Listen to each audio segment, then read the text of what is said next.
Ah, meu filho, Agora sim. ele tá com frio, que aqui tá um friozinho, viu? Aqui no sul Aqui tá só frio. tá por conta do ar-condicionado ligado. Ah, tá. É. Nossa. E vocês gostam, né? 16 graus, vocês gostam de colocar no 16, né? Não, mas Ah, não tá tanto assim, não. Tá... eu não gosto de frio. Eu não gosto de frio. Também prefiro não ficar no calor, né? gravando aqui. Gente, boa tarde a vos todos. Mais uma vez aqui nas nossas palestras de quinta-feira. Hoje a gente está com o Fábio Mascarenhas. Fábio, muito obrigada de vir aqui falar um pouquinho conosco desse tema, né, sobre a produção científica de pesquisadores brasileiros, né, da área de humanidades. Muito obrigada por vir. E eu vou apresentar rapidamente, né, uma síntese do currículo do Fábio, para quem ainda não conhece. Então, o professor Fábio Mascarenhas é da Universidade Federal de Pernambuco, é doutor em Ciência da Informação pela Universidade de São Paulo, realizou estágio sênior no exterior na Universidade Carlos III de Madrid, com apoio da CAPES. Ele é professor associado da Universidade Federal de Pernambuco, atua como docente tanto no programa de pós-graduação em Ciência da Informação, como também nos cursos de graduação de Biblioteconomia e Gestão da Informação da UFPE. É bolsista Produtividade em Pesquisa, do CNPq, e coordenou o grupo de trabalho GT7, né, da ANSIB, Produção e Comunicação da Informação em Ciência, Tecnologia e Inovação. A gestão dele foi 2015 e 2016. E ele é vice-líder do grupo de pesquisa Ciência. Temas de interesse do professor Fábio Mascarenhas, bibliometria, sintometria, informação científica e tecnológica e indicadores científicos. Fábio, muito obrigada por estar conosco. Eu passo a palavra a você, né? E fique à vontade para você fazer a sua fala. Não sei se você tem slides para apresentar, fique à vontade. Oi, Marta. Boa tarde a todos. Marta, agradeço o convite. Eu fico muito à vontade com vocês, né? Um grupo que eu tenho uma afeição muito grande, pessoal, qualquer pessoal em primeiro, mas acadêmica também, né? Nós temos feito alguns trabalhos em parceria. Maria Cláudia, em breve, vai estar numa banca aqui comigo, quer dizer, não aqui, mas juntos na banca, né, Maria Cláudia? Então, é um prazer enorme, né, estar falando com vocês, batendo. É mais um papo, eu tenho sim uma apresentação a fazer, eu montei uns slides, porque tem uns gráficos para mostrar, mas é muito mais assim, um conjunto de gráficos e de textos e também de informações que vão me ajudar, né, a trazer para vocês, não exatamente um panorama da área de humanidades, mas alguns aspectos da produção científica de humanidades no mundo e no Brasil, né, que vão nos levar a refletir sobre não a humanidade somente, a produção de humanidades, mas a produção científica de maneira geral. Mas é que a humanidade, eu vou falar sobre isso, ela tem suas particularidades, que nós, de alguma forma, já conhecemos, né? Mas tem algumas que nem sempre ficam muito perceptíveis. Então, deixa eu só montar aqui minha apresentação, só um minutinho, por favor. E daí, qualquer coisa, se alguém quiser falar algo, viu, Marta, pode abrir o microfone e falar, porque eu vou, assim, não vou acompanhar o Ok, chat, por exemplo, tá certo? Eu vou acompanhar pelo áudio. Se alguém precisar de alguma coisa, quiser perguntar ou pedir para voltar, qualquer coisa que seja, pode me interromper, não tem problema, mas eu combinado. vou realmente ficar focado aqui na apresentação, então não vou estar acompanhando o chat. Então, quando estiver projetando aí, vocês me falam, tá? Já recebemos aqui os slides, Fábio. Pronto, ok. Então, está aí. Como a professora Marta apresentou no início, sou Fábio Mascarenhas, do PPGC-UFPE, professor aqui da Universidade Federal de Pernambuco também. Bem, tem um roteiro que eu montei, né, não se assustem com tantas coisas que vão ser apresentadas, mas eu fiz algumas pinceladas de algumas coisas que eu gostaria de apresentar para vocês, muito mais no início para contextualizar e depois trazer um certo panorama aqui do nosso país em relação a humanidades e, por fim, algumas são algumas propostas que existem, né, que já foram feitas no mundo com relação a maneiras diferentes de avaliar, né? Porque quando eu falo de humanidades, já relaciono a diferenças, né? E diferenças em vários aspectos. Quando eu falo de produção científica, uma das diferenças é justamente do ponto de vista da avaliação.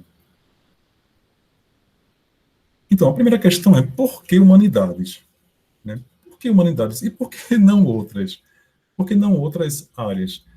Então, assim, a humanidades, a gente já deve ter, vocês já devem ter visto, ou ouvido, de alguma forma, algum descontentamento do pessoal da área de humanidades com relação à maneira como as áreas são vistas, né, ou como são entendidas no aspecto da gestão em política científica, né, em CIT. Então, comparado com outras áreas, a área de humanidades quase sempre são vistas, em alguns casos até, de maneira muito equivocada e errônea, como sub-áreas. E, às vezes, por alguns, até como não sendo ciências, né. Então, por conta desse aspecto da humanidade, né, em ser tratado, né, como algo diferente, que muitas das vezes não se iguala àquilo que é o conjunto das outras ciências, né, que me despertou o interesse em observar como é que se comporta essa área do ponto de vista da produção, né, porque elas precisam ser observadas sobre outros aspectos, né.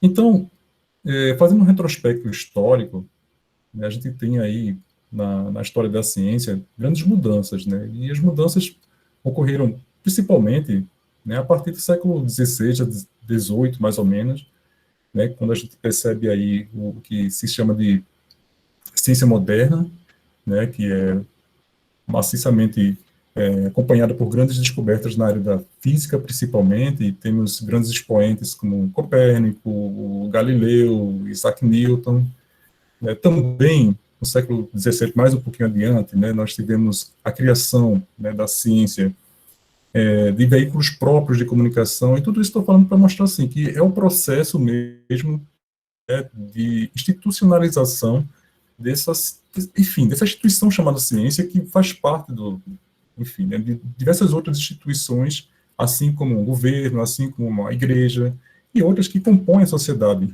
no Brasil e no mundo. Então, no século XVIII, mais ou menos, já chegando ao século XIX, já começam a surgir algumas características que pontuam exatamente as diferenças entre as áreas. A começar que um polímato inglês, né, William Whewell, ele primeiro que essas pessoas que faziam ciência eram chamadas de filósofos naturais. Claro, uma menção clara à filosofia, que é considerada a mãe das ciências, né? Então, nesse momento, o William Whewell, por exemplo, ele era bom em criar palavras, né? Ele criou a palavra cientista. Até então, o Isaac Newton nunca foi chamado, no momento que ele existia, de cientista, né? Ele era um filósofo natural. Os filósofos naturais, na verdade, eram aqueles pesquisadores, né? Aqueles que hoje nós temos como cientistas, que tratavam das ciências da natureza, né? Com a física, por exemplo. Bom, essas ciências da natureza, né? E começaram a se constituir, se consolidar mais, principalmente com a Revolução Industrial, com as revoluções industriais. E por que se consolidaram nesse momento, né? Porque elas começaram a emprestar os seus conhecimentos técnicos para serem incorporados nos processos produtivos. E daí elas começaram a ganhar força, né? Quando chegou no século XIX, a crença na ciência era quase que ilimitada, né? Se em momento anterior na história da humanidade existia uma crença que era dogmática religiosa, no século XIX a ciência já estava bem presente na sociedade, e o que se explicava daquilo que existia no mundo é a partir de uma concepção científica, né? Assim como hoje, muitas explicações que nós temos das coisas que ocorrem na natureza, e ocorrem até mesmo as relações sociais, nós entendemos a partir de uma visão da ciência. Eu não vou entrar no mérito que hoje nós estamos lidando, que é outra história, né? Esse negacionismo, mas vamos desconsiderar esse aspecto. Então, a ciência realmente ela se estabelece na sociedade, e quando chega no século XX, principalmente, é que ela cria assim, um laço muito forte com a indústria, com o Estado, né, é chamada tríplice hélice, e naquele momento é um casamento que funciona muito bem, né, porque a ciência precisava, obviamente, de recursos para construir, precisava de alguém que articulasse essa relação com quem tivesse dinheiro. E o meio produtivo, através do Estado, do governo, ele começou a financiar a ciência. E a ciência, né, teve saltos.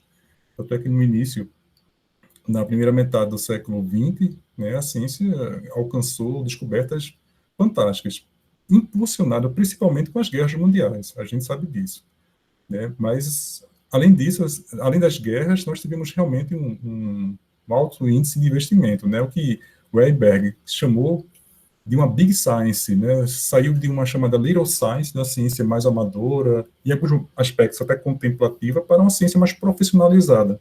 E onde é que ocorre isso, assim, maciçamente? Esse movimento ocorre nos Estados Unidos, na primeira metade do século XX. E é claro que ocorra lá, é natural que ocorra lá, porque a Europa, nesse momento, com as guerras mundiais, apesar dos Estados Unidos ter participado ativamente das guerras, mas os Estados Unidos não sofreram com os horrores da guerra, né? Tudo o que aconteceu na Europa. Então, a Europa estava num processo ainda de reconstrução, enquanto os Estados Unidos estavam num processo de evolução. Ainda que eles tenham passado por algumas crises econômicas, mas ainda assim eles conseguiram, nesse momento, se desenvolver bem em termos da ciência. E também não somente no aspecto político, mas também no aspecto conceitual, né? Os sociólogos da ciência famosos, né? Muitos foram oriundos dos Estados Unidos, como o Thomas Kuhn, como o Robert Merton, né? E daí o que é que a gente entende? Que nesse momento começam a se criar alguns mecanismos da própria ciência para se gerir. Porque o Solar Price, por exemplo, já nesse momento também, que também é lá dos Estados Unidos, né? Ele já apontava para o crescimento considerável da ciência, a quantidade de cientistas, e ele fez dois apontamentos importantes. Um primeiro, que era a questão da necessidade de racionalizar os recursos. Então, para racionalizar o recurso, você precisa gerenciar bem o recurso, né? Então, você precisa ter mecanismos de controle. Ele disse, olha, a ciência vai crescer, vai ter mais gente, então vamos pensar no seguinte, as pessoas precisam trabalhar em conjunto. Então, a ideia, o impulso, né, da colaboratividade surge justamente daí, né, de uma necessidade racional, né, de otimizar a utilização de recursos, né, para a ciência. E o outro é que não haveria recurso suficiente para todo mundo. Então, dessa forma, foram criadas regras muito claras em que essas regras apontavam para o que era que, de alguma forma, indicava que aqueles cientistas traziam benefícios de retorno para a sociedade. E essas regras eram muito pautadas em alcances muito materiais, né? Então, nesse momento, as humanidades elas começam a perder já espaço. Primeiro porque as ciências hard sciences, elas realmente, né, tinham uma grande admiração da sociedade, né, nessa primeira metade do século XX. Isso só foi mudar, e as ciências humanas e sociais começaram a realmente ganhar mais corpo na segunda metade do século XX, a própria ciência da informação uma delas, por conta de alguns problemas ocorridos com essa ciência, que até então era vista como perfeita, né? Então, vou elencar alguns problemas, né? Na época das guerras, né, com a Alemanha nazista, né, os experimentos nazis que foram terríveis, a bomba de Hiroshima, os agrotóxicos que resolviam um problema por um lado, mas criavam diversos problemas por outro, né, diversos problemas com relação à poluição. E aí, bom, para pensar esses problemas, vocês precisavam de alguém que tivesse, né, essa preocupação do pensar, né, de trabalhar com objetos que são subjetivos. Só que o que acontece? Quando as ciências humanas começam a crescer, sociais também, nesse momento, elas começam a trabalhar dentro dessas regras, né? Então, o jogo já estava posto, as regras já estavam estabelecidas. E qual é o descontentamento atual das humanidades? É porque justamente essas regras são as regras que vigoram. Então, a maneira de fazer ciência, que nós entendemos o fazer ciência, ele está pautado justamente nesse modelo científico que foi criado principalmente pelos Estados Unidos no início do século XX e que hoje ele prevalece no mundo todo, ainda que existam muitos questionamentos de diversas áreas e diversos lados, né? Quantos de nós já nos queixamos, né, da questão do produtivismo, né, do exagero do produtivismo? Mas é isso. Então, se a gente reclama, imagine as áreas de humanas que têm algumas particularidades que, de fato, fazem com que elas fiquem muito distantes daquilo que é o ideal das regras desse mainstream científico, né? Então, as humanidades elas têm algumas particularidades. E essas particularidades que eu trago para vocês, só para ressaltar que não estou falando de uma particularidade da humanidade no Brasil. Aqui, inclusive, essa apresentação, né, eu montei a partir de material publicado pelo professor Santos Casado, lá da Carlos III, que é onde eu fiz meu estágio pós-doutoral, e a professora Maria Luísa, né? Então, algumas particularidades das humanidades.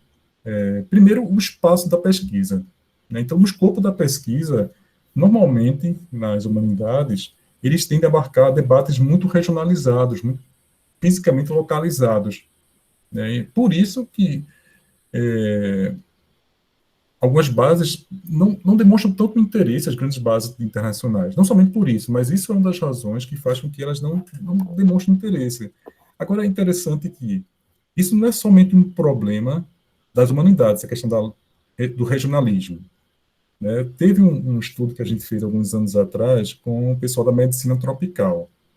Bom, apesar de ser medicina, por ser medicina tropical, né, esse qualificador tropical faz com que o interesse, né, fique muito focado em países que são, né, que vivenciam problemas que a medicina tropical trabalha, né, que normalmente são relacionados a países mais pobres. Se não pobres, mas países que têm grandes problemas de distribuição de renda, como o Brasil, que tem problemas que são elementares na área de saúde.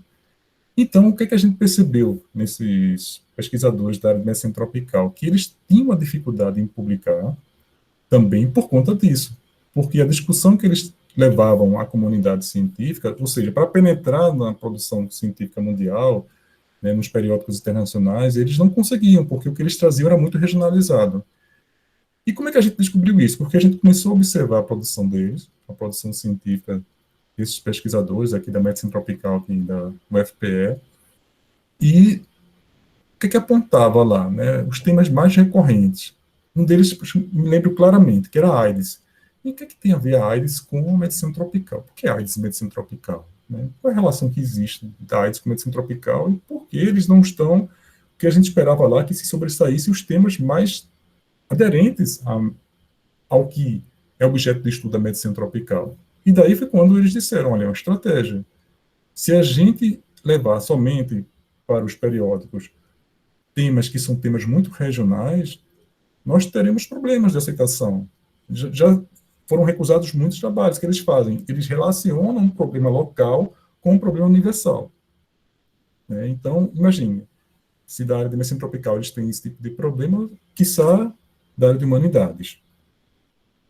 Bom, em termos de tipologia de publicações, né, as áreas de humanidades elas preferem monografias, livros, né, e capítulos de obras coletivas. Né, é uma característica das humanidades. Não quer dizer que não publiquem artigos. Aliás, têm publicado cada vez mais artigos. Mas eles aderem muito menos, é muito menor a adoção de periódicos comparado com outras áreas de conhecimento. E quando aderem a periódicos, normalmente eles se valem muito dos periódicos nacionais. Né? Então, normalmente, quando se publica, são publicações feitas em periódicos do próprio país.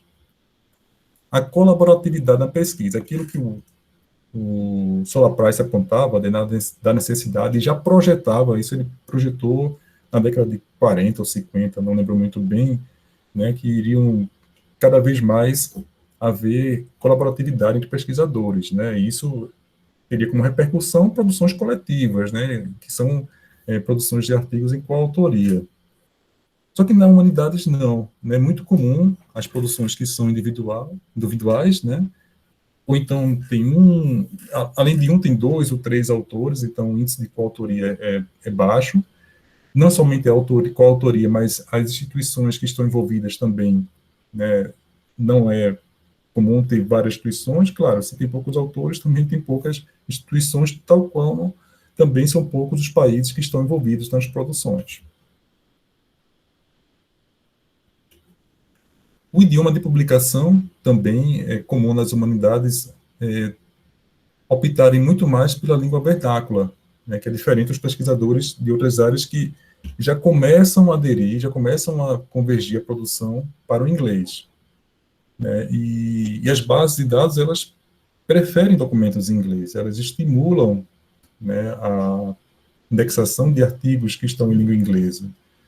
E da área de humanidades, você tem uma característica, né? A gente se vale, eu não falo, a gente das ciências sociais se vale muito da retórica. Imagina da humanidades, né? Um filósofo, um historiador, para construir um texto.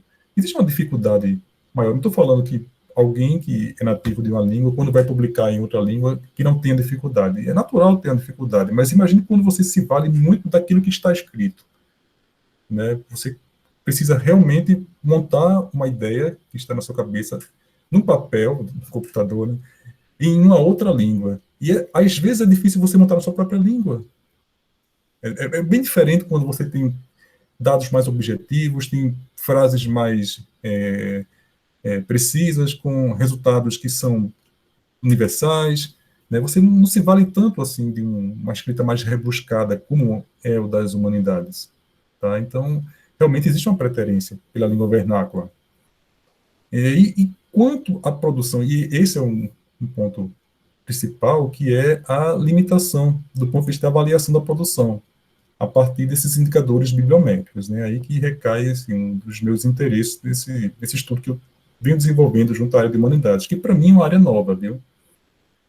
Então, é difícil você ver a produtividade dos pesquisadores, né, a visibilidade, o impacto, a colaboração com outros pesquisadores, né, de você estabelecer comparações com pesquisadores do seu país, com de outros países, porque em outras áreas é muito comum realizar esse tipo de estudo, né, a partir de indicadores biométricos, utilizando as bases internacionais.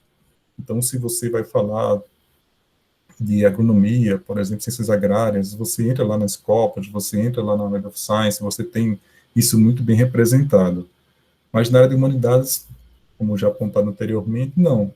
Então, como é que você faz? Então, não é muito comum, né, os países terem bases próprias de dados, né, relativos à produção científica. Bom, até tem, mas não uma base tão exaustiva ao ponto de dar conta da produção do país. Mas tem um país que tem, que é o Brasil. Né, que é a plataforma Lattes, ela consegue realmente responder muito bem a isso. Né, a plataforma Lattes, a gente costuma falar mal das coisas do Brasil, né, mas, de fato, é um produto, né, um sistema que permite que a gente faça, ainda com certa dificuldade, estudos que nenhum outro país consegue fazer. A gente realmente acertou muito bem nessa escolha em montar essa base, que logo no início era uma base que estava focada muito mais em competências e CIT, era bem restrita, mas hoje ela é bem ampla, e ela consegue dar conta muito bem, né, da atualidade, da exaustividade. Precisa fazer alguns ajustes, mas comparado com outros países, eu posso dizer a vocês que nós estamos muito bem nesse ponto. Bom, então essas são as características principais apontadas, né, por Santos Casado e Ascurain Sanches. E, bem, o que é que também eles perceberam lá na Espanha com relação à produção científica espanhola? Bem, como falei para vocês, nós aqui temos a plataforma Lattes, eles não têm. Então, a produção científica espanhola, eles observaram a partir da Web of Science, tá? Então, vou apresentar para vocês a Espanha, logo de início, mas também tem outros países. Não vou apresentar isolado. A Espanha eu vou apresentar isolado, que é um caso isolado que eles têm, mas outros países geralmente são estudos que eles fizeram em conjunto. Então, na Espanha, o que é que eles têm? Né, do ponto de vista de coautoria. Ao longo dos anos, a gente percebe aí, deixa eu ver se eu consigo colocar uma coisinha aqui, peraí, só um minutinho.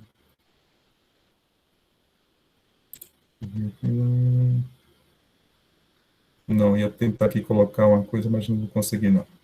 Não estou conseguindo direito, deixa eu voltar aqui. Que era um apontador, mas vou usar o mouse mesmo. Então, aqui a gente vê que na área de humanidades, né, está o azulzinho, que vai ficando em torno de 2 colaborações em média.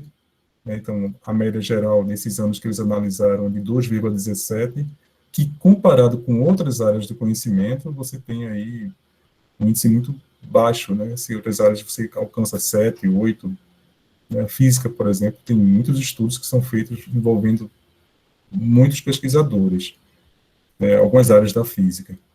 Enquanto que aqui na Espanha a gente percebe que a colaboração em humanidades é um pouco maior, mas ainda assim a gente percebe que existe uma certa tanto na humanidades quanto nas ciências sociais, existe um ligeiro crescimento, mas não fica muito claro se aponta para um crescimento contínuo, ou se vai ser estável, ou vai ser muito lento da forma que está. Ou seja, muito possivelmente não vai haver mudanças.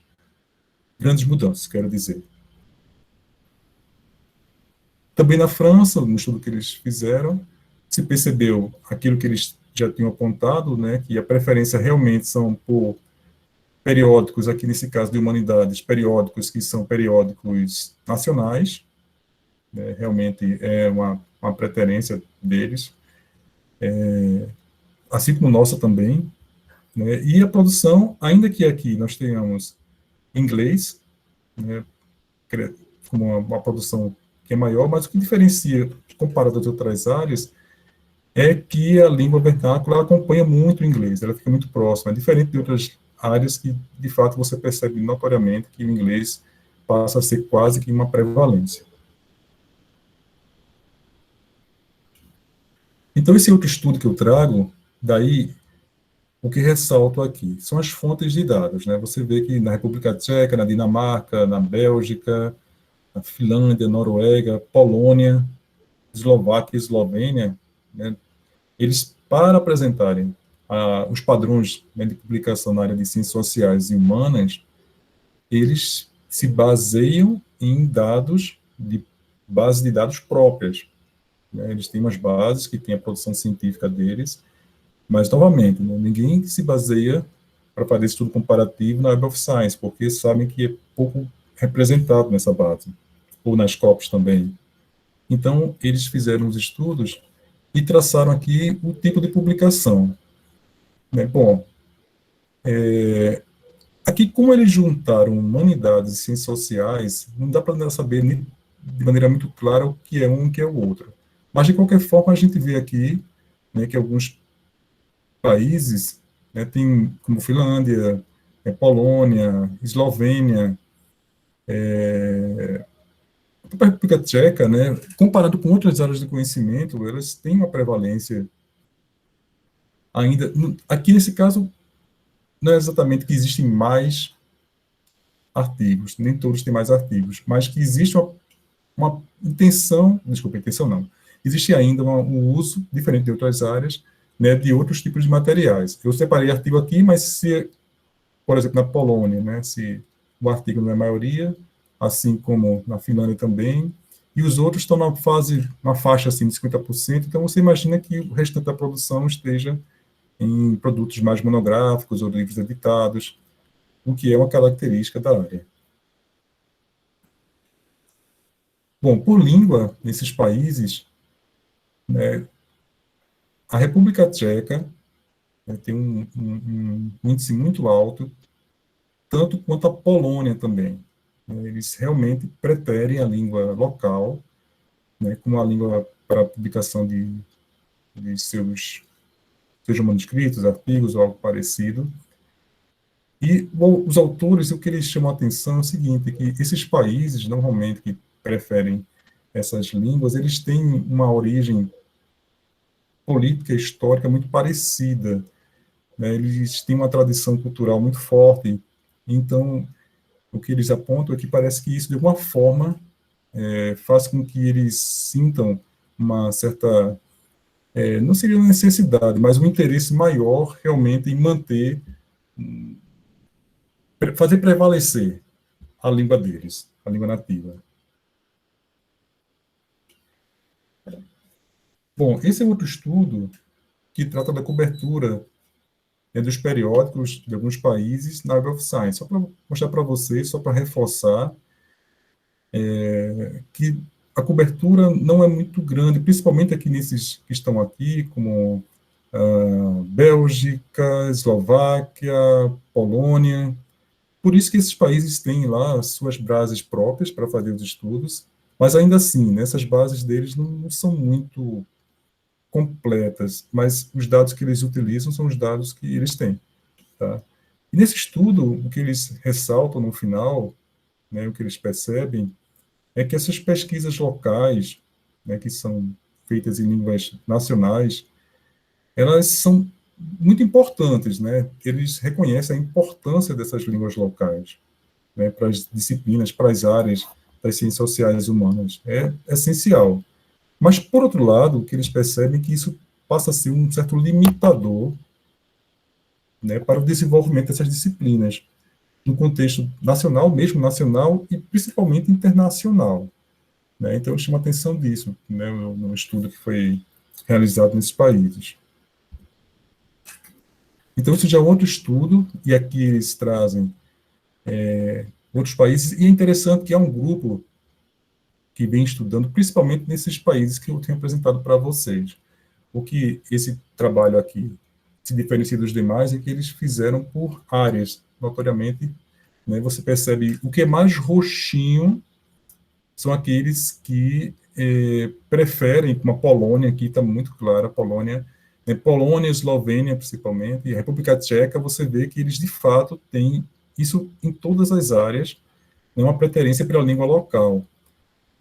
E o que chama atenção é que a área de direito, né, realmente ela se destaca em todos os países, mesmo em países como a Bélgica, né, em que você percebe que em outras áreas o idioma local já não é tão preterido, mas ainda assim, né, na área do direito, a língua local ela realmente passa a se destacar. E aqui é o contrário, é o mesmo estudo, porém apresentando a língua inglesa por áreas.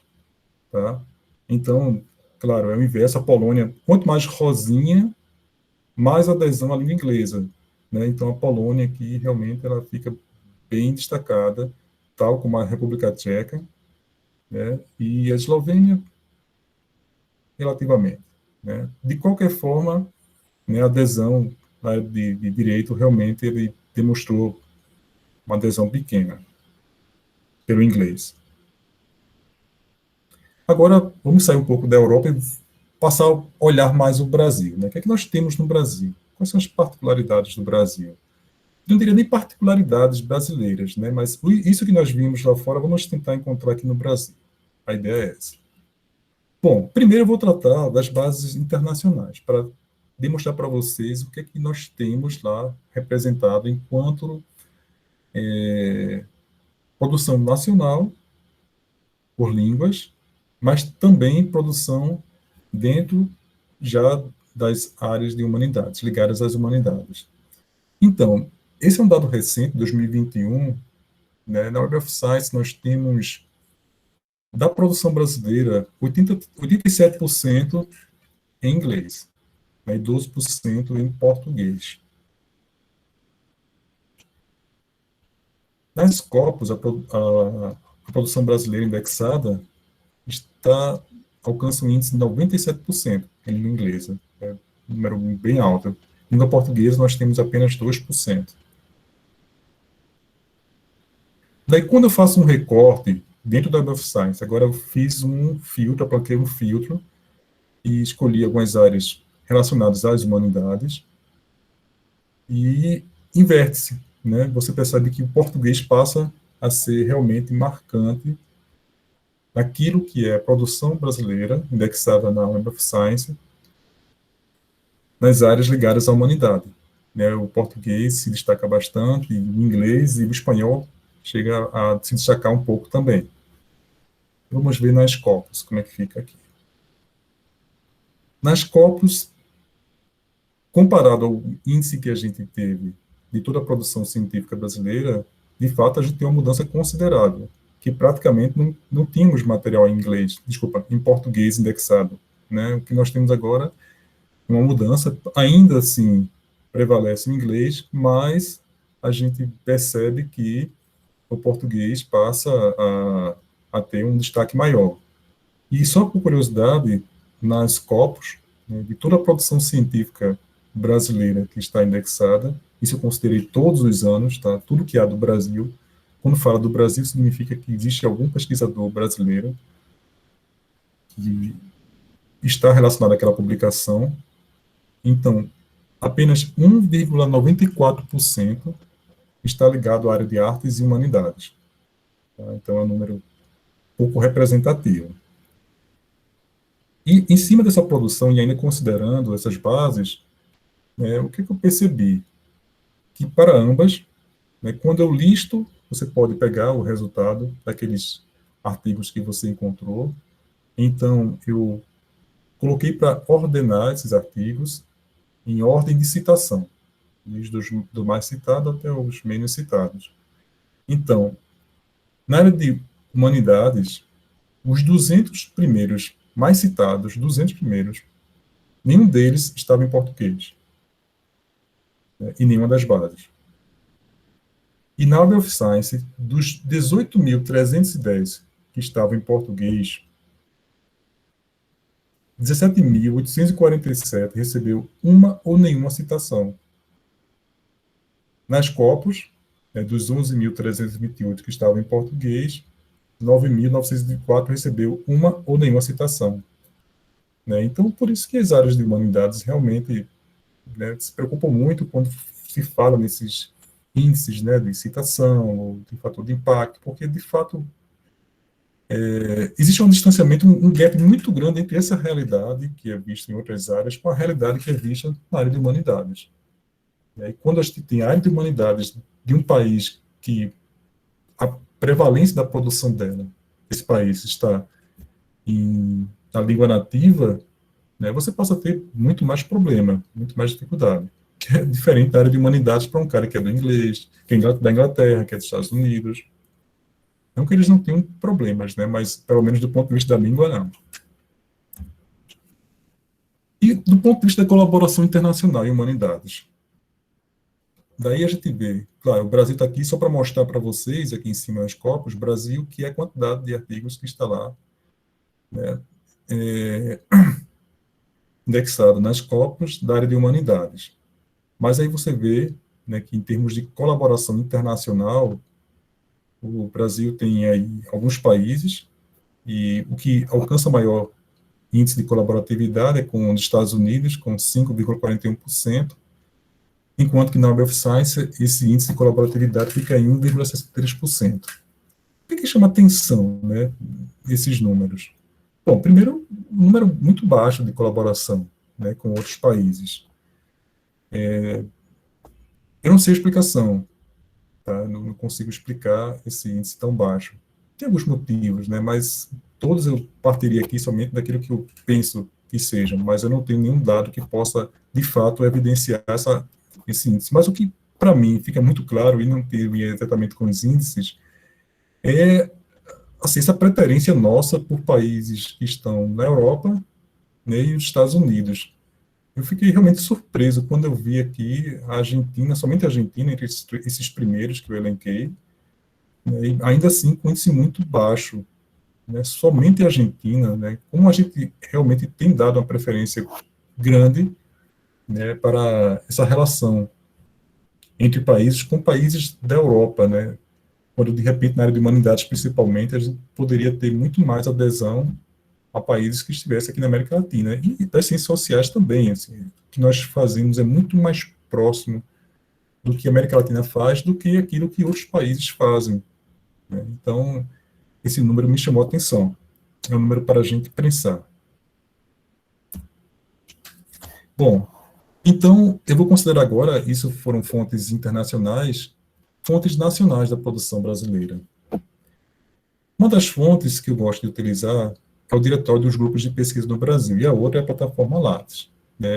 A razão, eu já falei para vocês agora há pouco, é a exaustividade dessas bases. Na verdade, o Diretório de Grupo de Pesquisa, ele se vale dos dados que estão na plataforma Lattes. A plataforma Lattes, realmente, ela tem uma representatividade da produção científica brasileira muito grande, por diversas razões. E uma delas é que existe assim, uma relação muito forte entre os modelos de avaliação aqui adotados no Brasil, com a necessidade do pesquisador em se manter atualizado junto a essa plataforma.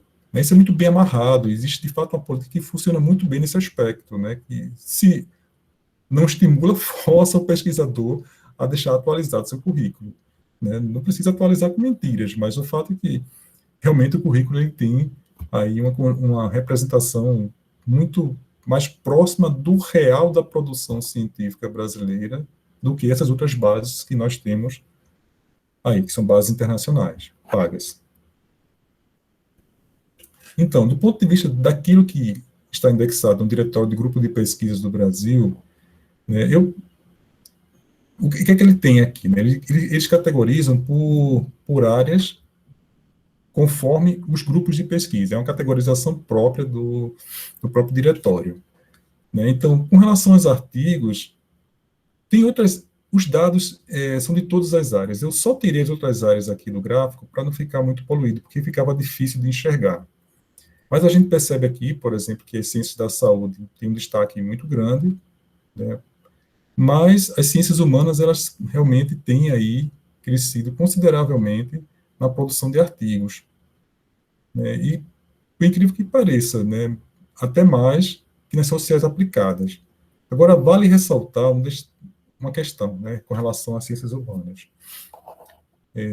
A área que tem o maior número de grupos de pesquisa do Brasil é a área de educação. Então, nesse caso, a educação, como faz parte das ciências humanas, na classificação brasileira, então eles puxam muito esses índices para o alto. E a quantidade de pesquisadores que é mantida na base do diretório de grupo de pesquisa é muito grande também. Então, faz com que, de alguma forma, potencialize esses dados. Em termos de artigo de circulação internacional, daí a gente já começa a perceber que nas ciências humanas você passa a ter, né, uma redução. Esses três aqui embaixo são as ciências humanas, as línguas, letras e artes e as sociais aplicadas. Aqui esse rosinha é a computação e esse laranja é ciências da saúde. Bom, em termos de trabalhos, a gente também tem a área de computação com destaque, né, e as ciências humanas, mais uma vez, ela aparece aqui nesse diretório, no diretório de pesquisa, né, com bastante destaque. Mas a gente percebe aqui que a área de língua, letras e artes e de ciências da saúde já não tem tanta intenção em manter, pelo que parece, né? A gente tem uma certa estabilidade, principalmente na área de saúde, que é esse laranjinha. E com relação a livros, sem sombra de dúvida, as ciências humanas, mais uma vez, se destaca bastante aqui, isso sim, era o que era esperado, as ciências sociais aplicadas vem logo abaixo, e aí você percebe notoriamente que as agrárias, por exemplo, né, já não tem interesse e fica sempre no mesma margem ali de produção, uma certa estabilidade, e vocês devem ter percebido, né, que sempre que alcança 2014 um certo crescimento, um patamar, em 2016, em todos os gráficos que eu apresentei, os dados caíam. Né? Em 2016 foi uma queda considerável. E também, por que não tem mais anos, né, além desses? Porque não foram produzidos. Esses são censos que são produzidos pelo Diretório do Grupo de Pesquisa. Normalmente, eles são produzidos a cada 2 anos. Nós tivemos um gap de 2008 a 2010. Desculpa, de 2010 a 2014, foram 4 anos, né? E 2014 a 2016 havia normalizado, mas de 2016 em diante nós não temos mais nenhum tipo, né, de publicação do censo, da produção, porque, não sei, talvez pela mesma razão que o censo do IBGE não vai ser feito. Mas nós não temos, mas muito possivelmente deve haver aí eu acredito que até uma redução, né, maior nesses próximos anos.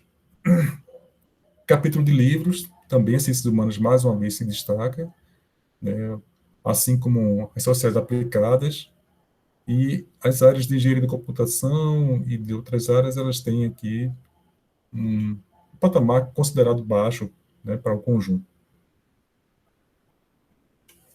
Então, só para, de repente, não dizer que existe uma relação clara entre investimentos e aqueles dados que não estão sendo mostrados. Mas a gente sabe que os investimentos caíram consideravelmente, né, da ciência brasileira a partir de 2015 e vem caindo ainda mais e com a tendência, né, de haver uma redução maior ainda no próximo ano. E, coincidência ou não, é justamente no período que vocês perceberam ali que há uma redução considerável. Eu não posso afirmar categoricamente que foi isso. Pode até ter ocorrido outra razão. Eu já procurei essa razão em outros momentos, até mesmo quando foi publicado em 2016, e não houve uma explicação muito clara, mas, de repente, já pode ser uma repercussão justamente dessa questão dos investimentos. Ou, se não é somente isso, mas isso também deve ter alguma relação. Então, algumas ponderações que até agora já podemos fazer sobre a área, né, de humanas, né, é que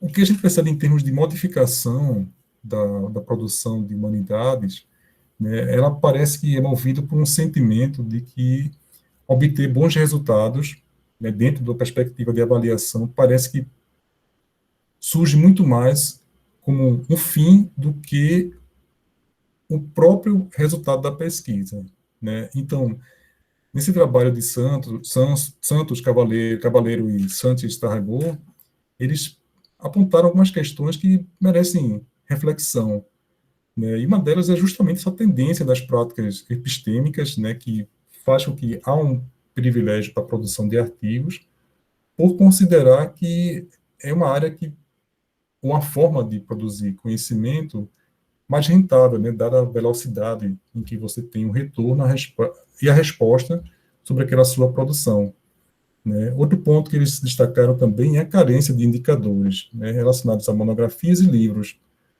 né. Quando eles falam de carência, porque no estudo deles eles falam não somente desses números que mostram a relação da produção em si, mas uma relação da produção e a relação daquela avaliação daquela produção.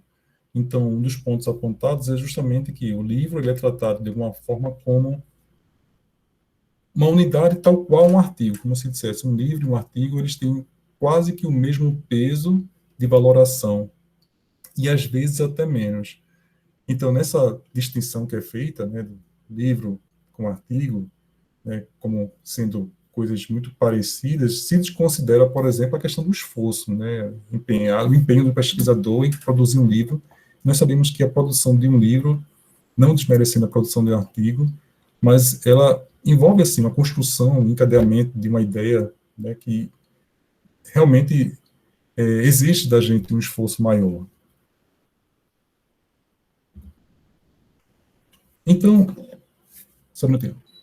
Com relação à produção brasileira ainda, né, eu vou agora tentar refinar um pouco mais para mostrar para vocês ao longo dos anos, por áreas, né? E por que essas áreas? A ideia do estudo, né, que eu vim desenvolvendo é compatibilizar, em princípio, com aquilo que outros países vêm fazendo, né, com relação às áreas que são tidas como área de humanidades. Porque existe um esforço, assim, um gasto operacional muito grande, porque a plataforma Lattes, como eu disse no início, ela funciona muito bem para armazenar esses dados, né, da produção científica, ela representa muito bem. Mas, por outro lado, né, quando nós utilizamos dados como fonte de dados para estudos bibliométricos, é necessário fazer um conjunto de procedimentos, né, que a gente chama de limpeza, padronização, que exige um custo operacional muito grande, né? Então, em princípio, tentando até uniformizar com as áreas que de outros países, porque a ideia justamente é compartilhar esses dados com outros países, né, da Europa, também aqui do estado, aqui do América Latina. Então, a ideia é criar uma grande base, né, que a gente tenha alguns parâmetros das áreas de humanidades. Então, vocês vão perceber que eu escolhi algumas áreas e tem outras que não aparecem aqui, como, por exemplo, a própria educação, né, e outras mais. Mas, em princípio, essas são as áreas que nós trabalharemos. Então, a letras, em termos de artigos, ela tem um destaque muito grande. Agora, vale salientar que, não necessariamente, do ponto de vista da relação de pesquisadores e produção de artigos, a letras alcance um número nessa relação maior. Nessa relação, eu vou mostrar para vocês. Quero dizer assim, que, de repente, há áreas que aqui estão com uma filosofia em terceiro lugar, mas quando a gente vai observar, a filosofia disparado é uma área que tem realmente optado, né, por produzir mais artigos.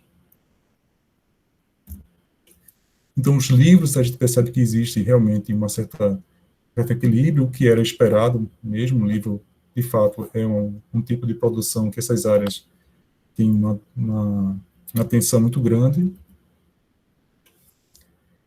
Trabalho completo, a gente percebe notoriamente que existe uma redução, né, do interesse em trabalhos completos, e tem um estudo em 2016 que aponta justamente, e o estudo qual é?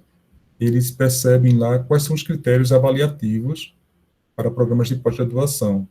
Não estão todos esses que estão aí nesse gráfico, mas história e filosofia, nesse estudo apontava justamente que, para a avaliação trinal de 2010 a 2012, a parte de eventos passou a ser menos pontuada.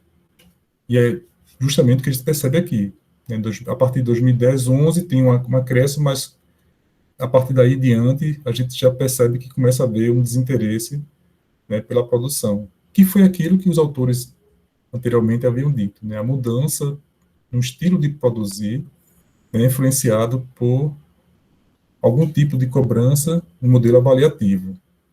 Né? Então, a prática de publicar em trabalhos, publicar em eventos, por exemplo, não é somente a publicação em si, né? Existe todo um processo, né, da construção do saber, do compartilhamento, né, do coletivo, de você apresentar e ter um retorno dos pares naquele momento exato, né, numa dinâmica que é bem diferente de um artigo, por exemplo, que você não tem você tem avaliação dos pares, mas ali não, você tem essa prática, né, de chegar e falar para o outro, e aquele conjunto de pessoas, né, fazerem críticas. Então, há uma mudança nesse modelo, né, e esse modelo ele passa a ser modificado, e o que é mais interessante, não porque esse processo de apresentar trabalho foi tido pela academia como um processo que já está defasado, mas muito mais pelo fato de que existem avaliações que indicam que aquele tipo de trabalho, aquele tipo de produção já não valem tanto. Então, você, por consequência, entende que é melhor você migrar daquele tipo para um outro tipo. Os resumos também vão indo pelo mesmo caminho.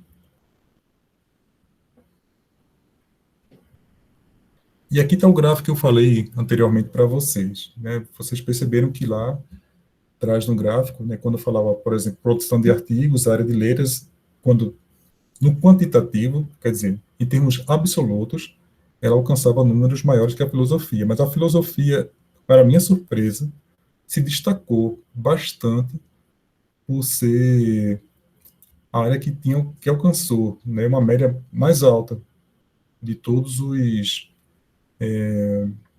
de todas as áreas que foram contempladas nessa análise. Né? Então, aqui tem a média por pesquisador. Então, a filosofia, 24% da produção de filosofia está concentrada em artigos, e a média por pesquisador de 7,2 artigos por pesquisador, o que realmente me chamou a atenção. E o outro dado que chama muito a atenção aqui é a área de artes, né?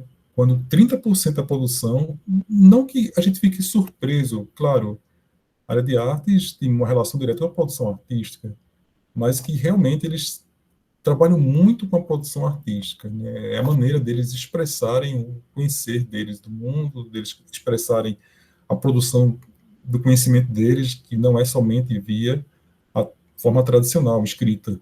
Né? Então, eles têm não somente a produção bibliográfica como um caminho para externalizar o saber deles, mas também a produção técnica, né, a partir de produções artísticas.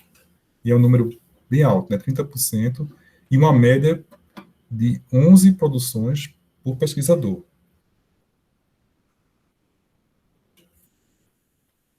Bom, e aqui é uma outra parte da minha apresentação, que foi um estudo que nós fizemos, e qual foi a ideia do estudo? É tentar verificar se, fazendo uma justa posição entre os dados da plataforma Lattes, que foram encontrados, com aqueles encontrados com a Web of Science, se de alguma forma eles vão nos apresentar algo que vai nos chamar a atenção. Ou se eles podem dizer alguma coisa interessante, ou se eles vão estar muito alinhados, né, eles vão mostrar a mesma coisa. Então, o que foi feito? Né? A gente fez a coleta na área de filosofia. Por que filosofia? Porque foram aqueles dados que vocês viram agora há pouco.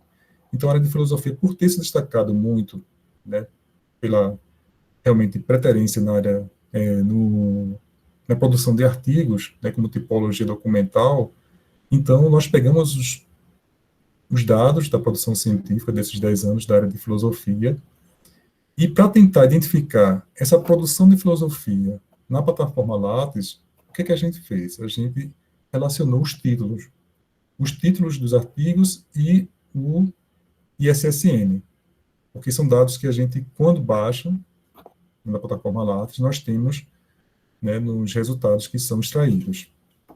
Agora, para encontrar o idioma da produção, que um dos pontos também era esse, né, em que idioma esse pessoal da filosofia está publicando? Então, a gente, no Lattes, não tem essa informação. Né? No Lattes, infelizmente, eles não puseram essa informação, e vocês já devem ter percebido isso quando vocês vão lançar alguma publicação que vocês tenham feito. Né? Não há uma opção para dizer em que língua é aquela publicação. É diferente lá quando você vai na Web of Science, nas Scopus, né? Porque essa é uma informação que já é natural da base.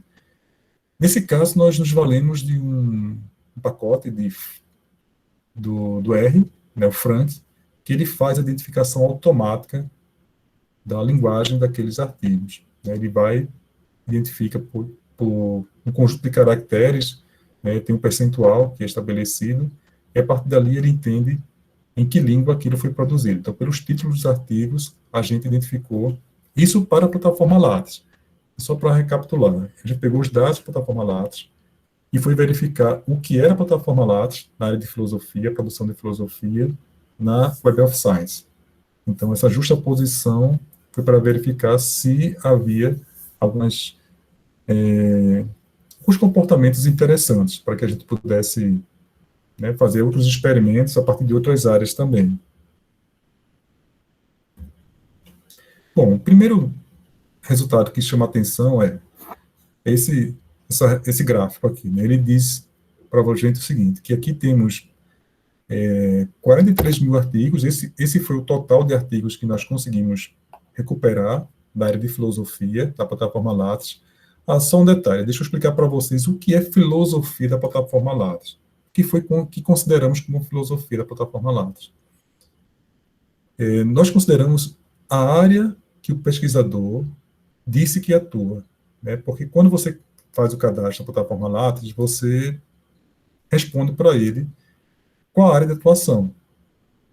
Né? Então, nesse caso, são artigos produzidos por pessoas que afirmam atuar na área de filosofia. Né? Então, essa produção diz respeito a isso. Então, foram 43.345. Desse total, quando a gente fez essa justa posição daquilo que estava no Lattes, que também estava na Web of Science, o que a gente encontrou de coincidência foi 2,71%.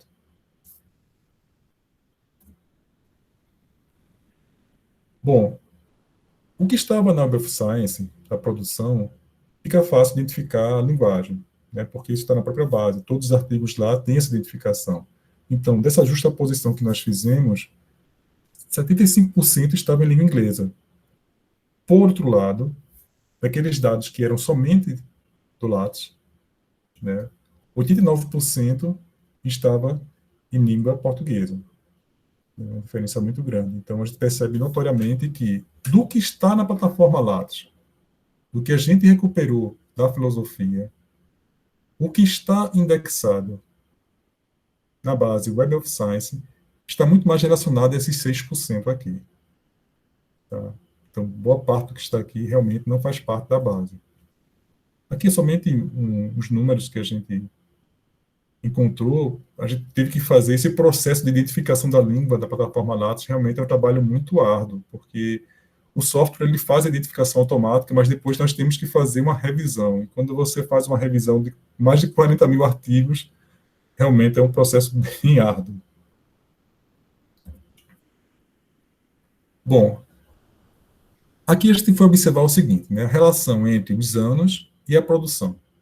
Do lado esquerdo, o que é que a gente tem? É a produção da área, né, de filosofia na plataforma Lattes, no qual a gente tem uma relação bem razoável entre os anos e a produção. Há um equilíbrio aqui, o que não é percebido quando a gente faz a justaposição, que é o que está aqui e o que está na OS também. Realmente a gente percebe um crescimento e depois um declínio. Aí a gente pensa, por quê? O que é que faz com que, a partir de 2007, haja um interesse dessas pessoas em, né, publicar na área de filosofia e também é algo que tem interesse para a Web of Science, porque essas bases elas têm os interesses delas, claro, são bases comerciais, né, e depois, de algum momento, a partir de 10, 11, 12, isso começa a declinar novamente. O que é que caracteriza isso? Então, a gente começou a investigar e tentando cercar o objeto para entender melhor o que a gente tinha em mãos, nesses dados. Então, um outro aspecto que a gente foi observar era justamente quais eram os periódicos preteridos pela comunidade. Né? Quando eu falo periódicos preteridos, é aqueles periódicos em que os pesquisadores costumam publicar artigos. Né? Então, a gente aplicou a lei de Bradford para identificar esses periódicos. Né? Então, na plataforma Lattes foram 238, e no núcleo que a gente encontrou foram, desculpa, e na Web of Science, o núcleo tinha 35. O restante é o que a gente considera como dispersão. Aí o que chamou a atenção é que entre os primeiros desse núcleo que nós identificamos da plataforma Lattes, nós vimos que havia uma relação muito forte com a área de filosofia. Era muito notório pelos títulos das revistas. E os títulos, como vocês podem ver, eram de periódicos todos que publicavam em língua portuguesa. Daí, quando a gente vai para a Web of Science, daquele núcleo que foi encontrado, os periódicos mais preteridos, né, pelos pesquisadores, daí a gente começou a achar estranho porque prevaleceu a área de saúde. Né, vocês podem ver alguns em português, de fato, mas realmente boa parte das publicações estavam ligadas à área de saúde. E por que área de saúde? Né? Então, a gente pegou esses dados que eram dessa justaposição da Web of Science e fomos ver em quais áreas essa categorização era a própria base. Então, os dados que são da Web of Science, eles também apresentam uma categorização, né, que a base adota. Só que, como eram muitas categorias, a gente resolveu reduzir, né, e adequar para uma classificação, né, que Glenser e Schubert propuseram. E chamou ainda mais a atenção da gente, porque nas ciências sociais e artes e humanidades é um número muito pequeno, era 10% aqui, dessa produção, né, 9% para um e 1% para outro, e realmente as publicações estavam centradas muito mais em outras áreas, e áreas que a gente não conseguia entender por quê, né, dessa produção que estava no Lattes, de pesquisadores que, né, se colocam como pesquisadores da área de filosofia, como primeira área de atuação, inclusive, que você pode cadastrar mais de uma área, mas a primeira área foi considerada. E quando a gente vem aqui, pega esses dados e quando faz essa justaposição com aquilo que é da Web of Science, a gente vê que existe algo que nos surpreendeu, né? Porque me pareceu que estava muito fora, a gente não conseguia entender. Primeira coisa que a gente pensou é que estava errado. Não tem uma explicação muito clara para isso, né? Ou, se tem explicação, vamos buscar. Então, a gente foi quebrando cabeça para tentar entender o que poderia estar por trás. Daí, fazendo um processo de investigação, primeiro ponto foi verificar, dentro de um campo da plataforma Lattes, em que o pesquisador indica a área de atuação, de fato, a grande área de atuação era a área de ciências humanas, a sub-área de filosofia, e depois a gente foi perceber que muitos pesquisadores indicavam algumas áreas relacionadas à bioética, ou ética. E aí a gente começou a perceber que realmente havia uma relação com algo que havia acontecido no Brasil, né, no período, isso foi descoberto depois, a gente realmente começou a investigar para tentar descobrir de onde saiu, né, aquela questão, e viu que o Ministério de Saúde e o Ministério de Ciência e Tecnologia, né, eles criaram uma agenda de prioridades, né, que contemplava um horizonte temporal de 2004 a 2012.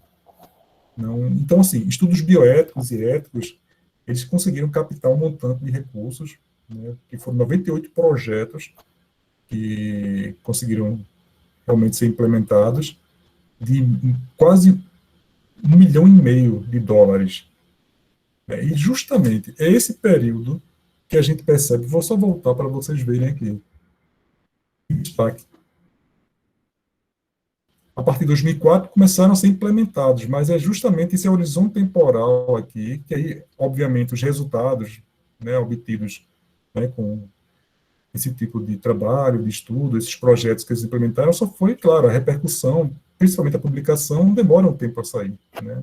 Mas, exatamente, a gente percebeu que o que são esses pesquisadores? Eles são transeuntes, né? Eles ingressaram na área de filosofia, né, por conjunto de estudos, pelo menos assim, uma grande parte entrou, né, fez uma relação, construiu uma relação com a área de filosofia, mas depois eles muito possivelmente passaram a atuar em outras áreas, as áreas de origem, e aí isso é repercutido aqui justamente nesse decréscimo da produção.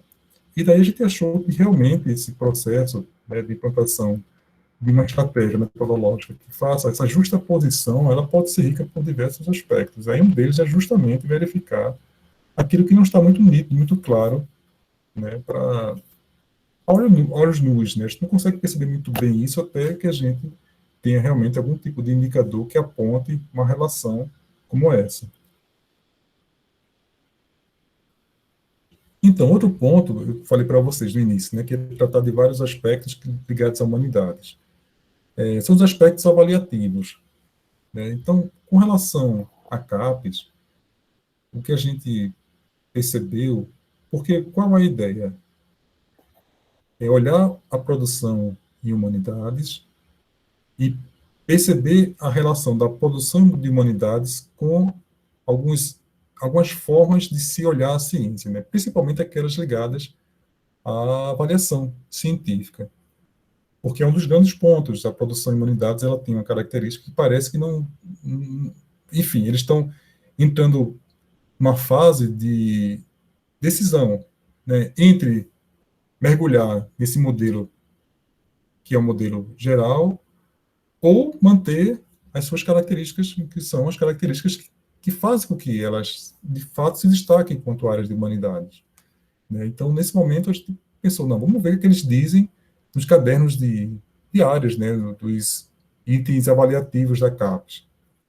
Então, o que a gente percebe é que há uma resistência, de uma forma, por essas áreas, com exceção da filosofia. A filosofia, realmente, ela deixa clara a importância do qualis e do índice H na avaliação da produção dela, e a gente, quando faz uma volta àqueles dados da filosofia, em que demonstram que eles realmente aderiram bem à área, desculpa, a área aderiu bem à publicação de artigos, a gente nota, percebe que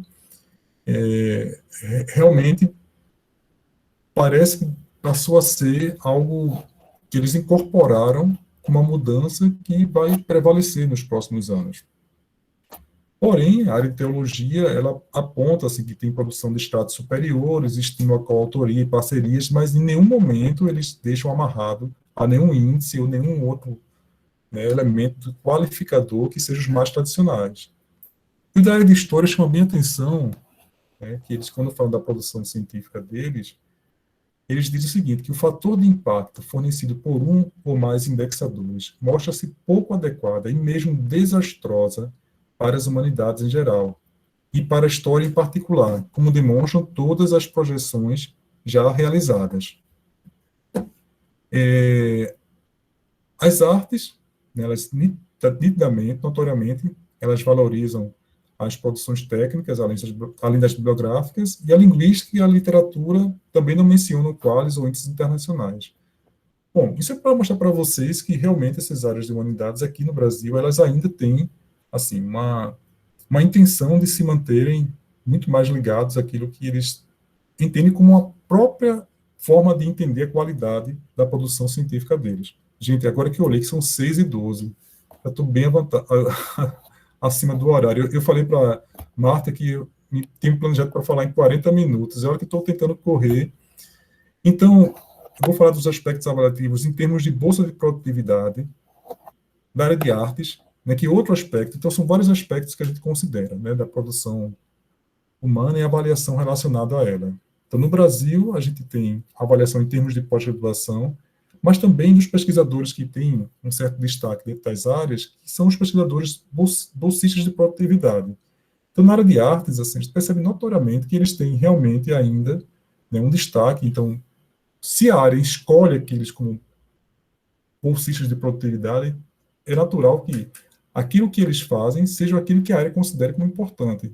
E o que é importante aqui? A gente vê que, de fato, os capítulos e livros, né, relacionados aos capítulos, eles são destacados, os artigos também, mas um ponto que chama bem a atenção é que, de fato, as produções culturais, elas ficam bem marcadas, né, entre os bolsistas de produtividade. Não em todos, mas boa parte deles tem realmente uma atuação na produção cultural.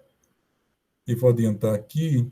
Bom, e aqui já estou finalizando, né, alguns países já começam a indicar, né, existe um processo de mudança que está em jogo. Então, nesse trabalho de Austin, Hogue e Daniel, isso foi na Alemanha, eles primeiro, junto à comunidade, disseram, olha, quais são os indicadores, isso da comunidade de humanidades, indicadores que vocês entendem que são hoje válidos, né? Então, indicador de citação, de premiação, de financiamento por parte de terceiros, de colaboração, de publicação, né, de produtividade. Aí eles perguntaram, mas tá bom, o que vocês acham que deveria ser?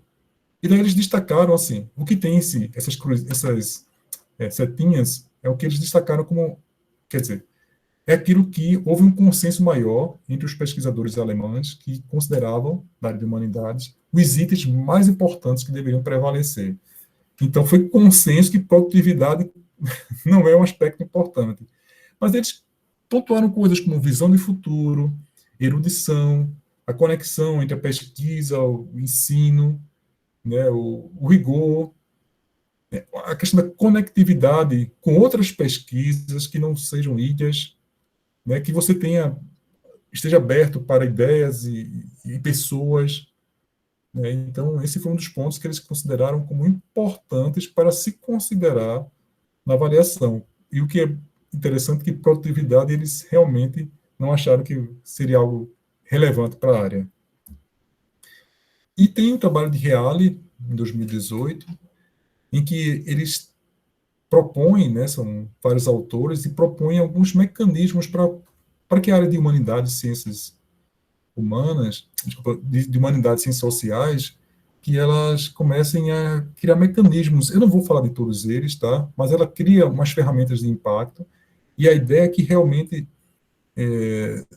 se criem formas, né, com alternativas para aquelas que já existem de avaliação, de acompanhamento, de monitoramento da produção dessas áreas. Então, só para reforçar, finalizando agora, nós temos aí algumas mudanças em curso, né? Recentemente, na Nature, foi publicado uma notícia, né, que mostra que uma universidade holandesa, de Utrecht, ela vai abandonar o fator de impacto, definitivamente, como, né, um dos itens que eles ponderam lá no processo de promoção, no processo de avaliação. E um dos pontos que ele chama atenção é que eles vão passar a considerar, por exemplo, o acesso aberto. Então, tem o manifesto de Leiden, que vai nessa linha também, que está mostrando que... Porque a ideia, assim, não é exatamente que a gente vai abandonar de vez agora, não há uma perspectiva disso, do modelo que existe vigorando, tá? Mas eu acho que as humanidades, elas podem, de alguma forma, fazer um processo inverso, né, do que é visto. Não delas aderirem ao que está sendo vindo como uma onda, né, no modelo de avaliação das áreas, mas elas trazerem, tanto da experiência do que eles fazem, né, e a maneira como eles lidam com a produção de conhecimento e assim, a forma deles trazerem, de alguma forma, uns ganhos para a sociedade, né? A ideia é que eles deem esse retorno para as outras áreas, que as outras áreas possam entender também, principalmente as áreas de ciências sociais, né? Possam entender como outros elementos, além daqueles que já estão vigorando, para se avaliar a produção. Veja, obrigado e desculpem realmente o horário, viu? Eu me descontrolei aqui, Marta, perdão. Imagina, Fábio, que isso, a Eu, gente que eu, agradece. eu só observei depois que eu não marquei o Fica meu tranquilo, fica tranquilo. Fábio, por favor. é muito interessante isso que você nos traz, porque a gente, obviamente, né, eu que não sou uma pesquisadora como você, como Cláudia, como Leila e tantos outros, né, a gente sabe, obviamente, que a área de humanidades e de sociais também, alguns campos das sociais aplicadas, em que o periódico não é o mais importante, não é o canal que o pesquisador veicula a sua produção, né? Esse é um ponto que você nos traz e que chama atenção. A segunda coisa que você nos traz, que eu acho que é muito importante, é o investimento. Quer dizer, o investimento em pesquisa, ele vai propiciar, obviamente, como consequência, uma produção científica muito mais consistente por conta do apoio aos projetos via agências de fomento, etc., né?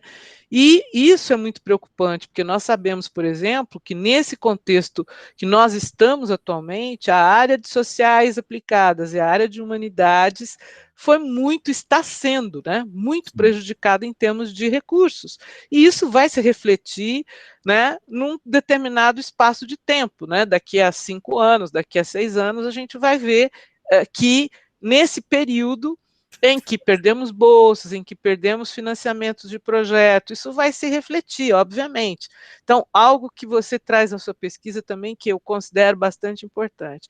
E a outra questão, que antes de eu abrir para todo mundo aqui, que eu achei também muito legal, é você fazer essa justa posição para poder entender realmente aspectos que não estão claros. Porque às vezes a gente faz um levantamento de determinadas bases de dados e analisa aquilo naquele contexto. Mas quando você faz esse tipo de estudo comparativo, a gente começa a compreender alguns aspectos que não estão explícitos, na verdade, não estão ali, eles são subliminares, né? Então, achei muito legal, sabe? Muito mesmo, muito interessante. Eu vou aqui abrir, a Cláudia já colocou aqui no chat, né? Mas pessoal que quiser fazer perguntas para o Fábio, no chat ou levanta a mão. Isso. Cláudia, por Estou à favor. disposição. Eu já estou assim, com Ô, as duas. minha amiga Cláudia. Fábio, primeiro que eu não sei nem como começar assim a te parabenizar, porque foi realmente uma aula. Eu acho que você tem um dom que é de poucos. Você tem uma fala mansa e fala de coisas difíceis com uma simplicidade que todo mundo acha que é muito fácil fazer todo o levantamento, toda a análise e a contextualização. Fica muito acessível, você é muito didático, então realmente você tem um dom ímpar, e a gente foi agraciado hoje na tarde e tenho certeza que todo mundo aprendeu muita coisa hoje te ouvindo, assim como eu.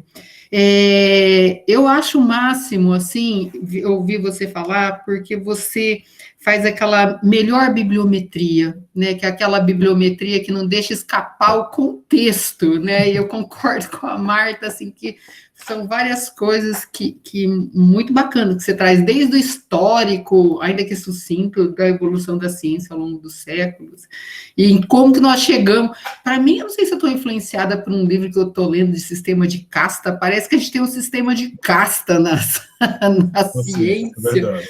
com uma casta ali dominante, e as ciências humanas e sociais sempre meio numa caça ali, mas, enfim, acho que eu estou influenciada por alguma coisa que eu ando lendo. Não, mas eu acho que é isso mesmo.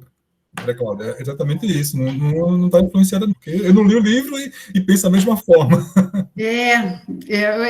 Mas é que eu acho que eu tenho estado influenciado, tenho olhado muito com essa questão. Parece que tem algumas categorias que, por mais que a gente lute para mostrar a importância, como a Marta falou, é a primeira a ser solapada, né? Tem algumas áreas que estão sempre em ordem, né? E agora, principalmente, além digamos assim, os critérios que já estão postos, já eram válidos, mas a gente tem outros aspectos, assim, ideológicos, políticos. Então, Marta citou bem a questão das bolsas, né? Nós tivemos, desculpa interromper, claro, mas é que lembrei agora. Não, imagina. Cortes no PIBIC, que para mim é um crime. Assim, quando você corta no PIBIC, você está cortando uma semente, sabe? Assim, muitos dos que eu hoje tenho como amigos de trabalho, né, que participaram do processo formativo junto comigo, né, como o Natan, que está na UFBA, que veio para cá agora, foi da PIBIC, assim, tem um outro que você vai participar da Guilherme, foi do PIBIC, tem Tatiana, foi do PIBIC. Em especial porque o aluno das ciências humanas e humanidades em geral é um aluno mais carente, né? Exatamente. Então, exatamente. Um aluno de outras áreas, às vezes, não tem o primeiro apelo que vem da necessidade de ter um dinheiro para se manter na universidade, né? Eu acho que eles se agarrem, assim, a isso, sabe, de maneira, uma paixão, né? Eles fazem porque tem a necessidade, mas eles se apaixonam. Muito bacana isso. Eu fiquei maravilhada, assim como a Marta, a hora que você fez a sobreposição, a comparação, o paralelo entre o Lattes e a Web of Science, e eu fiquei chocada. E como a Marta falou, às vezes a gente analisa uma área e a gente fala no contexto da Scopus, no contexto da web, no contexto da ciência internacional, mas a gente não sabe o quanto aquilo representa ou não o fazer ciência de uma área, pelo que você mostrou ali, nessas áreas, eu não lembro qual que você mostrou, que era 8%, 6%, não representa nada, a gente não está caracterizando, né? Não E muito legal, parabéns. E por conta disso, a minha pergunta é, fala pra gente que ferramenta que você usou para extrair os dados do Lattes e como você conseguiu fazer por área? Assim, vamos lá, o Lattes é o script Lattes, né? Que é o script Lattes mesmo. Assim, via Jesus, ou o script Lattes está mais... Jesus, né? O Jesus, eu utilizei o script Lattes para baixar os currículos. Como é uma produção muito grande, né? Inclusive a ideia minha era de ter feito uma atualização dos dados já no passado, né? Mas por conta da pandemia, então como eu estou trabalhando muito em casa, estou trabalhando em casa somente, em casa fica a disputa, né? Eu uso um computador, minha filha usa outro computador. Então, a extração é morosa, porque é um processo demorado. Bom, quando você vai fazer uma extração de um programa de pós-graduação, é tranquilo, mas de toda a produção do que eu quero fazer em humanidades, levam dias, né? Eu não posso ocupar um computador para isso. Aí eu parei um pouco, inclusive os dados vão até 2017, 2016, aqueles que eu apresentei, porque eu quero fazer uma atualização, vou considerar a década, que é para justamente dar continuidade a esses trabalhos. Então, primeiro tem um aspecto que é a extração dos dados da plataforma Lattes. E tem outro aspecto que, para fazer aquela justaposição, né, como os espanhóis chamam de solapamento, que é justamente comparar um com o outro, aí foi na própria Web of Science mesmo, considerando a produção científica dos brasileiros. E aí a gente pega uma base, pega os dados, extrai esses dados e monta em SQL e faz as consultas em SQL, porque a partir dali, né, para fazer a comparação, né, não foi eu que fiz, mas quem domina bem SQL consegue fazer bem, porque são dois arquivos, né, tem os arquivos da plataforma Lattes, porque o interessante é que quando a gente baixa a plataforma Lattes, eles vêm bem organizadinhos os dados, né, como metadados. Né, e é você mesmo que está baixando, porque antigamente tinha o Jesus ainda, acho que quando ele estava mais no começo, ele fazia isso. Hoje em dia, o script Lattes está amigável para a gente mesmo fazer? Olha, quando eu fiz esse levantamento todo, eu pedi o apoio de Jesus, aquele de todas as áreas, tá? Porque realmente eu não conseguiria, e Jesus, ele usa um computador que não é da casa dele, ele usa da instituição, deixou o final de semana lá trabalhando 24 horas baixando. Mas eu consigo fazer. Eu não conhecia muito bem na época o Linux, né? Porque o script Lattes só roda em Linux. Mas assim, Marta, não chega a ser... Bem, não é amigável, Mas, por outro lado, não chega a ser algo também tão difícil. Na verdade, a grande dificuldade é operar no Linux. Se fosse no Windows, a gente usava o script lattice de maneira bem mais fácil, tá? Mas ele foi construído todo para o Linux. Isso faz com que ele rode de maneira mais estável, isso é bom. O Linux é mais tranquilo, porque como ele passa muito tempo rodando também, né, passa às vezes dias, se trava, como o Windows gosta de fazer de vez em quando, dá problema, daí você perde toda a situação. Tem que recomeçar tudo de novo. Então, eu faço em casa, como são estações pequenas, e essa eu pretendo fazer em casa, na universidade. Eu vou deixar um computador lá, baixando por áreas. Dá para fazer legal. Eu fiz recentemente, como teste, da área de artes. E o que me impressionou na área de artes, porque foi notório, né, que eles têm uma produção artística muito grande, mas com a pandemia foi uma queda considerável. Foi algo realmente como eu nunca tinha visto em nenhuma outra área, porque assim, a produção de conhecimento, de artigos, isso não atingiu tanto, né? Porque, enfim, você consegue realizar essa produção de casa mesmo. Aliás, a gente né, o processo. Eu estava conversando com uma colega editora editora de um periódico da CI, e ela disse que ela, conversando com outros pares, outras editoras, né, da CI, disse que aumentou muito o fluxo de artigo, porque todo mundo em casa. Eu tenho recebido um monte para avaliar. Artigo não foi prejudicado, foi, né? Mas produção artística, imagine, porque a produção artística ela ocorre junto às pessoas. Normalmente é assim, né? Eles não têm realmente essa vivência online, né, virtual.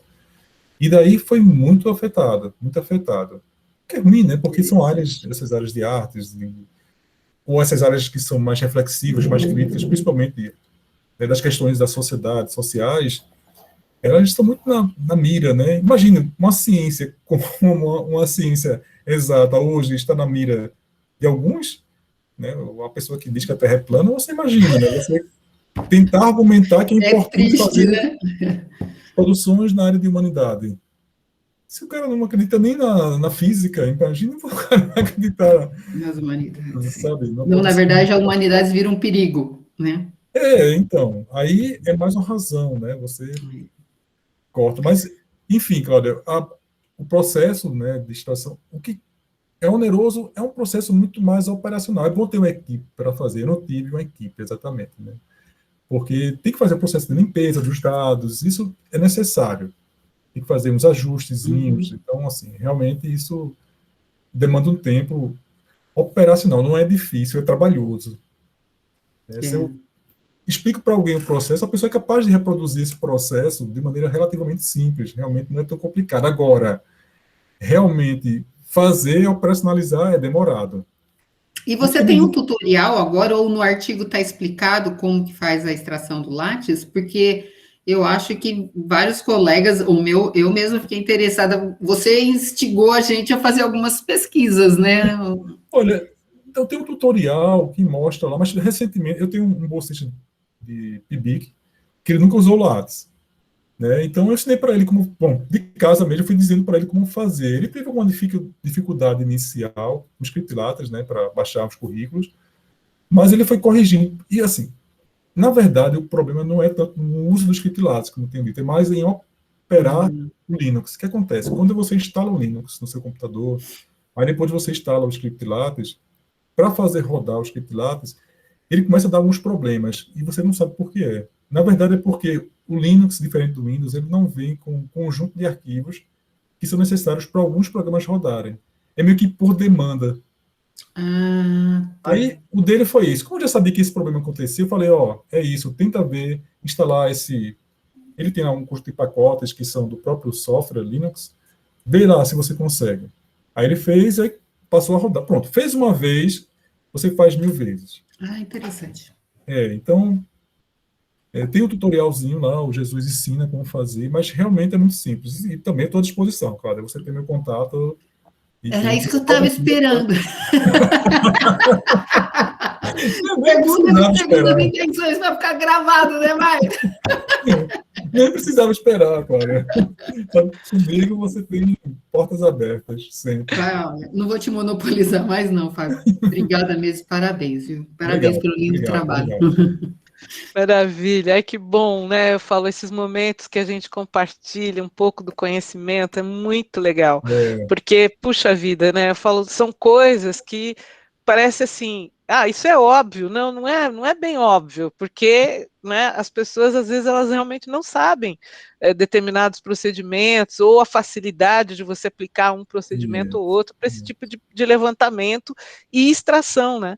Então, exatamente. é legal, muito legal você falar que está disponível aí para isso. Sim, eu estou disponível. Então, Joia. Gente, mais alguém aqui quer tem fazer uma alguma pergunta? pergunta para o Fábio? Fernanda, por favor. Boa noite, professor Fábio. Oi, Fernanda. Obrigada pela fala. Eu fiquei muito curiosa e, ao mesmo tempo, instigou mais ainda as minhas indagações, assim. Eu vi ali nos dados que tu falou a respeito do idioma, né? Me lembro que na graduação eu estudei idioma para a área de direito, mas, obviamente, né, eu estava estudando um público bem reduzido, assim. E eu vi que tinha que esse público ele tinha uma variedade de escolhas, assim, né? De idiomas, e ficou entre inglês, espanhol, obviamente, e alemão, né? Mas o que eu fiquei muito curiosa, assim, e eu não sei se tu conseguiu visualizar isso na tua pesquisa, ou se não foi algo que foi pontuado, é a questão da relação, né? De correlacionar o idioma das publicações com a formação acadêmica desses autores, né? Porque eu fiquei me perguntando, será que esses autores, eles têm, eles tiveram bolsa de pesquisa, tiveram oportunidade de fazer uma pesquisa fora do país que justifique, ou que não tiveram, né, que justifique tanta publicação na própria língua, sabe? E uma outra coisa que eu achei muito interessante nos teus resultados ali é quando tu fala da questão da colaboração, porque aparece muito português, né? E mesmo Portugal não tem tanta colaboração com nós brasileiros, então não é nem tanta questão da dificuldade do idioma, né? Sim, sim. Eu acho que é uma prática mesmo da. Bom, primeiro que existe uma característica que é a autoria única, é comum, e coautoria é raro. Quando tem coautoria, são poucas pessoas, né? Me parece que a construção em grupo para a área de humanidades é mais difícil, né? É difícil você separar assim, um trabalho que às vezes exige uma construção única, né? Uma linha de raciocínio único. Então, com duas pessoas você encontra. Você viu na Espanha, né? O índice de colaboratividade é muito baixo. Então, de alguma forma, isso repercute na própria colaboração. Se você não consegue nem escrever com o jeito do seu próprio país, né, na própria língua, em conjunto, né, que dirá com de outros países. Eu acho que existe uma relação muito maior nessa linha, né, de uma própria dinâmica da área de produzir, né, individualmente, do que realmente ser a questão da língua com relação a isso, tá? Sobre a questão da formação, realmente eu nunca fiz essa relação, que parece ser bem interessante, Fernanda. Mas é possível porque na extração, quando é feita a extração, a gente tem os dados da formação do pesquisador. Isso me refiro, eu acho que você está se referindo aos dados do Lattes, é isso? Isso. Pronto. Tem essa informação. Mas o que acontece? Essa é uma informação que ela não está bem. Bom, ela não está estruturada em campos, né, como em metadados. Ela aparece como uma forma mais textual. Então, precisaria fazer aí, primeiro, uma distinção daquilo que é somente o que te interessa, que é a formação mesmo, né? E depois você vê essa relação, que me parece bem interessante, Fernanda, mas eu não fiz. E eu acho que no primeiro momento eu não vou encarar esse desafio porque tem um trabalho Seria muito humoroso, né? Mas eu fiquei me perguntando, assim. Sim, mas é interessante. É interessante. Tem muitas coisas interessantes. Essa é mais uma delas que você apontou agora, é bem interessante. Bom, se você quiser fazer, eu ajudo você a fazer. De repente, professor, por que não, né? Eu digo como fazer, agora... Às vezes, gente, quando se trata de um campo específico, né, talvez haja fôlego para fazer, né, é que realmente a pesquisa do Fábio, ela cobriu humanidades, e aí é muita coisa, coisa demais, né, mas de repente pegar um único campo, né, por exemplo, ciência da informação, e aí é mais reduzido, então há o trabalho, mas há algo mais execuível, né? E você pode escolher um ano, um tempo menor, uma janela temporal mais curta, sei lá, um ano, só para fazer um teste, né? Assim, a gente pode fazer um teste para ver primeiro se é possível. Porque é aquela coisa, se você consegue fazer com poucos, você consegue fazer com muitos. Exato. Então, a ideia... E tem outra questão, né, que teve uma análise comparativa de bases, né, então, tu não usou só o Web of Science Scopus, né, teve todo o Lattes, teve toda... Sim, com fontes de dados diferentes. E a ideia realmente é essa. Primeiro porque, como a área de humanidades não está muito presente nessas outras áreas, para mim é primordial, né? Eu venho defendendo o Lattes há muito tempo. A verdade é assim, eu já venho estudando, inclusive desde a minha tese, que eu trabalho com Lattes. Na tese, inclusive, eu usei muito a tese da professora Marta, né, que trabalha sobre políticas de CIT, né, Marta? Que é uma paixão. Eu gosto muito de política. Né? Então, Cláudia falou, você contextualiza, porque eu gosto dessa contextualização, de tentar relacionar aquilo que está na produção com aquilo que está fora da produção, porque não consigo dissociar uma coisa da outra, a gente sabe muito bem, né? A questão de investimentos, a questão de políticas, a questão de direcionamentos, agora a gente está vendo claramente isso. Né? Até um tempo atrás a gente não percebia muito essas relações, mas agora a gente percebe nitidamente essas relações de investimento, né? Como você disse bem, Marta, a gente já percebe uma redução, mas a gente vai perceber ainda mais daqui a 5 anos, isso vai ficar muito mais claro, né, por diversos fatores, porque isso está impactando nas origens, né, na formação de pesquisadores.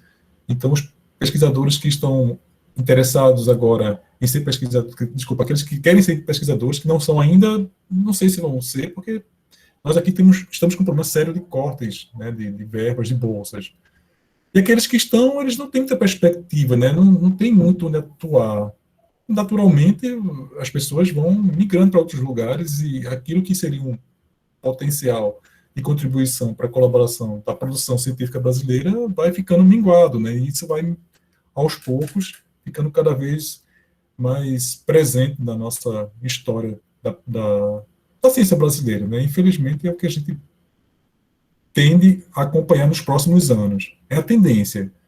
Né? É verdade. É uma tristeza, na verdade. É uma tristeza total. Eu falo, a gente vai ficando às vezes desanimado, mas a gente tem que ter força para superar esse momento. A gente tem que resistir, porque senão, né, é por aí.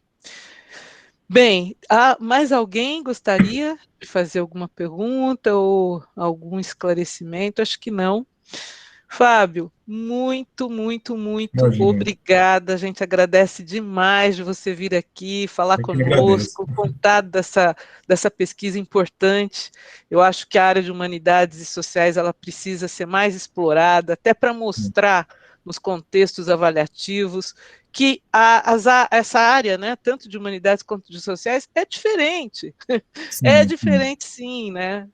A estrutura, a maneira de produção científica e tudo mais. Então, a sua contribuição é muito legal.